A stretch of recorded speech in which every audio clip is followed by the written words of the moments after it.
খুশির খবর বন্ধুরা, আমাদের নতুন বাড়ি তৈরি হচ্ছে। আর এত বড় সুখবরটা তোমাদের সাথে না শেয়ার করে পারলামই না। তো তোমরা যেমন দেখতে পাচ্ছ চারিদিকে মাটি কাটা হয়ে গিয়েছে, কিন্তু সবথেকে বড় সমস্যা হচ্ছে এই গাছের গোড়াটাকে নিয়ে। মানে এটা না তোলা যাচ্ছে আর না কুড়লে করে কাটা যাচ্ছে। তাও অনেকটা কাটা হয়েছে, এবার বাকিটা হয়তো জেসিপি দিয়েই তুলতে হবে। আর এখানে তোমরা দেখতে পাচ্ছ আমাদের বাড়ির ভিত পূজা কিন্তু শুরু হয়ে গিয়েছে। তারপর এইদিকে দেখো রড, বালি, পাথর সব কিছু নেমে গিয়েছে। আর এটা হচ্ছে তার পরের দিনের ক্লিপ, যেদিন ঢালাই হচ্ছিলো, মানে নিচটা ঢালাই হচ্ছিলো। তো তোমরা দেখতেই পাচ্ছ চারিদিকে কাজের মোটামুটি সব কিছু শুরু হয়ে গিয়েছে। আর এখানে মিস্ত্রিরা চলেও এসেছিলো।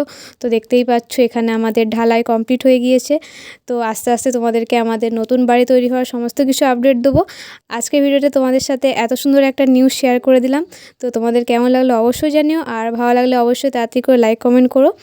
আস্তে আস্তে আরও অনেক নতুন নতুন ব্লগ আসছে। আর এই যে দেখতে পাচ্ছ এখানে আমি দাঁড়িয়ে দাঁড়িয়ে সমস্ত কিছু কাজ দেখছিলাম। তো চলো আজকের মতো এইটুকুই, টাটা।